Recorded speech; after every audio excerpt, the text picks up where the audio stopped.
What's going on? We're back. Keeping with the rifle basics. Really got to figure out what we're going to call this. Probably just beginner rifle, I think would be the name of the series. So back with beginner rifle. So what we're going to go over now, we just did the assessment, which is why I am drenched. It's still very hot out here. The bugs are still fucking retarded. You have a target down here at 7. Most of my foundational, fundamental kind of shooting I do at during my short base stuff is going to be roughly from 7 yards. So that's just for your guys' essay. What I want you to pay attention to today, we're going to be going over stance and grip on your rifle. So why is this important? Well, you guys saw during the assessment when I shot standards, my bill drill, my gun barely moves. You don't have to manhandle your rifle to get it to stay on target. As long as you have the proper foundation below the rifle and you have the proper fundamentals of holding the gun, your body pretty much keeps the gun in line. Everything else is either you're over pulling or under pulling with your support hand, and we're gonna get into that. So first we need to build our base. The base to your stance with your rifle is gonna be exactly the same as your shooting stance with your pistol. So what we start off with, and I'll do this facing you guys first, you want to get your feet right about shoulder width apart. Then simply all you want to do is take a natural step forward. So this is about how much I want my legs splayed apart. I'm then going to bend my front knee and I'm going to lock out my rear leg. I'm going to lean my body weight forward over my feet. I'm not worried so much about bending at my hips, so you don't want to do this. You want to shift your weight forward. Now, the reason being is going to be center of gravity movement. So my center of gravity right now, if I lean this way, is now over on my knees. If I bend forward, my center of gravity is still behind me. Any portion of your body that you have some sort of slack in, and I normally refer to your stance as like a system, any slack in the system, the gun is going to take from you as soon as you start running the gun quick. If you have your center of gravity behind your feet and your weight transfer is back, as you start to run the gun is going to tip you back. And we'll demo that in a second. So what I like to do, shift my body weight forward. If you notice, my feet are both pointed straight ahead at my target. The reason for this being, it's biomechanics. My hips like to flex, and if I keep my feet pointed straight, my legs, like the muscles in my legs are tightening my hips down and they are not allowing my hips to flex. But if I have my foot kind of splayed out to the side, it allows my hips to rotate freely, and as I run the gun is going to again strip me of whatever I give it. So we'll demo that together. Again, fresh target downrange. I'm going to do the old Marine Corps Groucho stance first, which is absolutely terrible, and the reason they used to teach this is because body armor, you want to get your plates facing straight. The problem again with this stance is, one, my center of gravity is now over, like behind myself. It's like over my, it's behind my feet, but it's also, the big thing with this one is going to be fatigue on your muscles and on your back. If you bend over with a plate carrier on, you're holding all that weight up with your lower back. A lot of military guys that ran that stance for the longest time have a lot of lower back problems, and it's a lot to do with how we've been shooting for so long. So what I'm going to do, I'm going to shoot a bill drill in the Groucho stance. Again, the Groucho stance, this is not correct. Do not do this. I mean, if it works for you, keep doing what you're doing, but this stance causes me to tilt a lot. So feet are shoulder width apart, I'm bending at my knees, and I've got my butt pushed out, and then I'm bringing the gun up and I'm leaning forward. So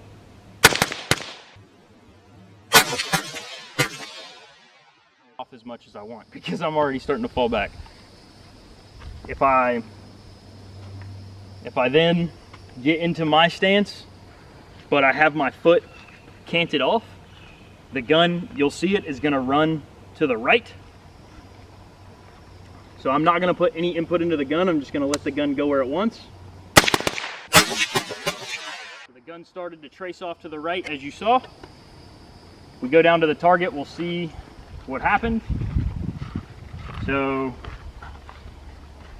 right here, as the gun started to run away from me, 1, 2, 3. The 2 rounds that I got off from the Groucho was this one, and then down here. So I immediately lost eyes on my target. I couldn't keep the gun still.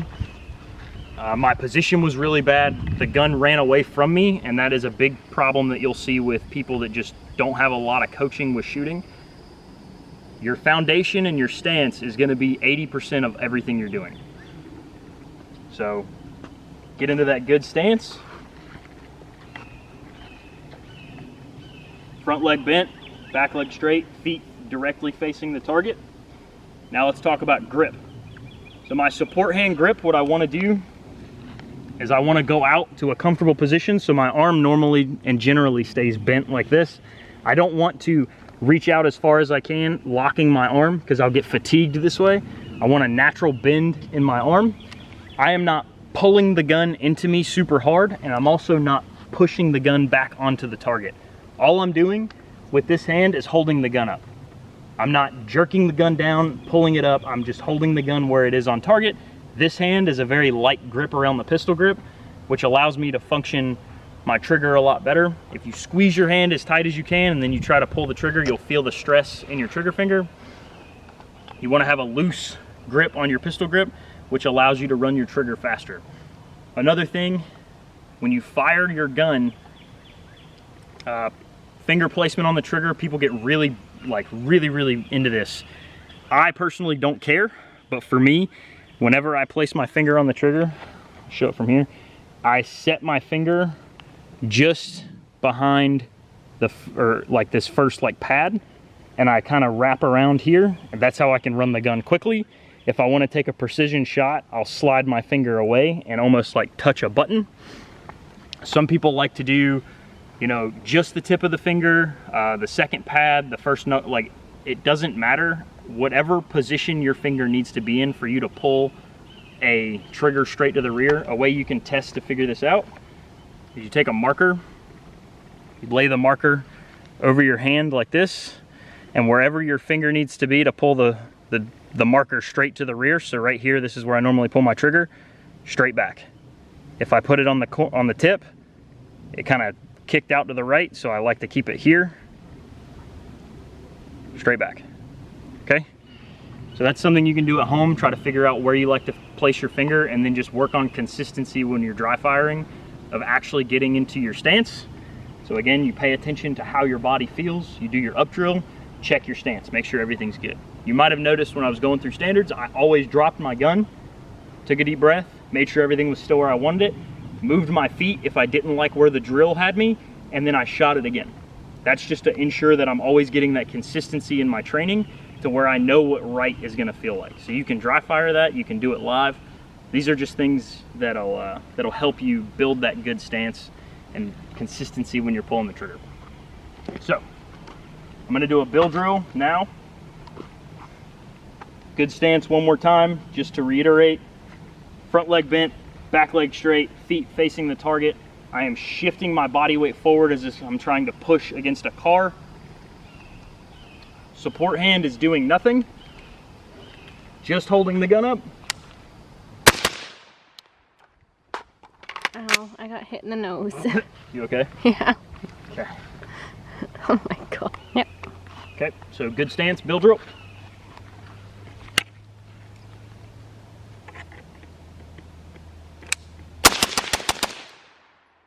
Let's go look at it. So 1, 2, 3, 4, 5, and 6. So when I pulled the shot, I pulled my first one here, I centered my reticle under the recoil, and then I just spun around the 10 ring. And that's what I was noticing in the reticle. Again, as long as your base is good, the rifle's going to pretty much just jump in your shoulder wherever you leave it. A way to diagnose your stance, and by not having to just shoot bill drill after bill drill to figure it out. So I'm gonna aim for the head.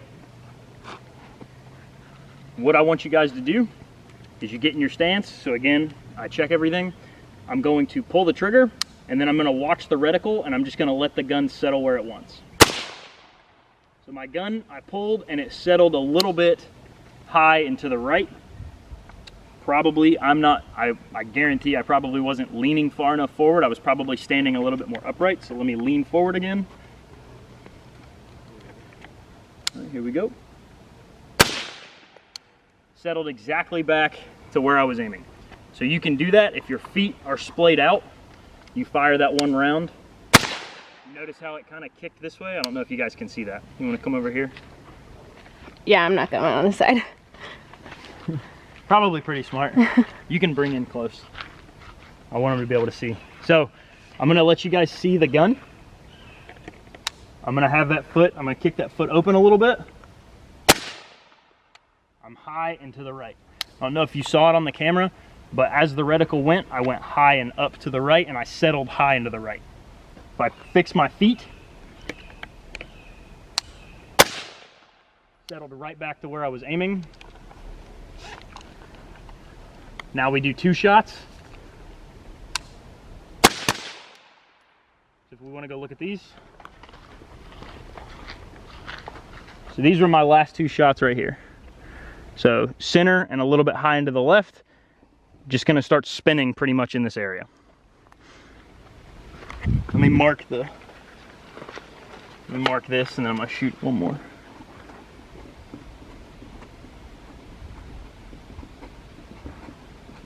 Okay. So that's a really good way to diagnose what you're doing. You just pay attention to your reticle. Don't pay attention so much to the target as much as you are watching what your reticle's telling you. A lot of people get sucked into their targets when they're shooting, and they're more worried about getting out of their optics so that way they can see what their hits look like, because we're all super competitive. We're trying to shoot bullseyes all the time. But if you're not paying attention to your reticle and watching what your reticle's doing through the recoil impulse, you're not really going to know what you're doing in order to get your next shot exactly where the last one was. So that's a really good drill to do. Just single shot, let the gun settle. Don't try to jerk it back on target. Just let the gun settle where it's going to go. Break another shot once you've realigned your sights and checked all your stuff. What I'm going to do now is a simple tempo drill. I'm going to show you guys how to build up to your build drill. This is going to test your stance. This is going to be about recoil management and control. And then it's also going to show you that you don't have to really try super hard to keep the gun on target. You can just let the gun run. So what I want you guys to do, get in your good stance. Shoot this one in the head again. So I'm in my good stance. I want you to bring the gun up. You're gonna fire 1 round, 2 rounds, 3 rounds. What I want you to do is when you're shooting this, I want you to count. So if you notice, my cadence right now is a 1, 2, 3. You can slow down to a 1 and 2. So we'll try that. 1 and 2 and 3. Now I want you guys to speed up. 1, 2, 3.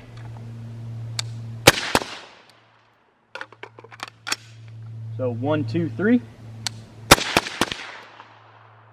Then we're going to do a 1, 2, 3. Good. So we're going to do that all the way up to 6. So start slow, slowly build up to 6. So if we go down, you can see I shot both here. So this round is the only one that wasn't marked. That was from the last build drill. So I'm able to hold this 10 ring with that. And then here, and then some of these, right? So this is a very small group for the amount of shooting I just did.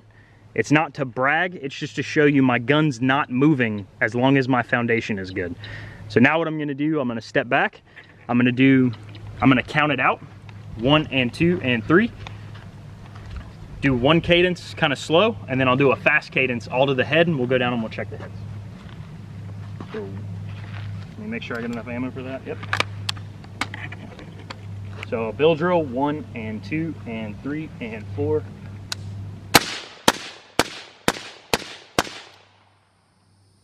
Good. So now 1, 2, 3, 4, 5, 6. 1, 2, 3, 4, 5, 6. Let's go down here and let's check it out. So this is probably one of them, but as you can see, you can't even tell where the hits are because they're all pretty much landing right in here. So we're just drilling out the same holes in this target. And again, it's not to brag about me as the shooter. It's simply just that the base of your shooting is your your base as a shooter is your stance. If your foundation is good, you're gonna be able to run the gun as fast as you can with your trigger finger. The faster you manipulate the trigger is gonna determine your speed. However, the faster you can get back on target is all determined by stance. So as long as your base is good, your target's gonna end up looking like that. All right, so those are just some drills you guys can do to test your stance. Again, when you're dry firing this at home, the big thing is gonna be every time you do a drill, just check your feet, make sure you're comfortable in the stance. If you have a stance that you're doing already that you're good with and you're very comfortable with, I'm not trying to tell you to change it. I'm simply just giving you a tool for the toolbox, things you can look for to maybe make that stance even better. If you feel like you can't shoot fast, or you feel like through the assessment you kind of saw some errors, or even just like you don't know where to begin, this is a really good stance to start with, and then build off of this stance as you start going around or going into shooting and you get a little bit deeper into it. This stance is really good for beginner shooters because it lays the foundation of just having a very like neutral stance. You don't want to be over driving the gun or moving any excess input into the rifle. You simply just want to be standing and catching the recoil, and that way the rifle can settle back as soon as it gets on target. This stance is really good, not only for just static shooting, but also for movement. When you're patrolling, if you've been in the military, or if you're walking down the street, you know, every time you move, you are naturally taking a step into this stance. And all this stance would be, if I was patrolling and I saw this threat, is step in my stance, present my rifle. Or if I see the threat, I step toward the threat, I'm already in the stance. If I have multiple targets and I have to switch, my base, if I'm shooting over here, I can easily just step back and I'm still in my stance. This allows me to pivot my hips so I can always get my hips forward toward the target, so I'm not allowing any sort of play in my system. But also for movement, if I'm like this in the old Groucho and I go to run, I have to stand up to move, or to move backwards, I have to get my weight back off balance. From here, I'm balanced, and it's simply a step in either direction for whatever I need to go. Wherever I need to go, if I get bumped, if anything happens, I'm very stable just standing like this, and I can also do it all day. So there's a lot of good things with this stance. Give it a try, let me know if it helps. And then, you know, if you have any questions, leave them down in the comments. But that's your stance video, and on to the next one. We'll see you around.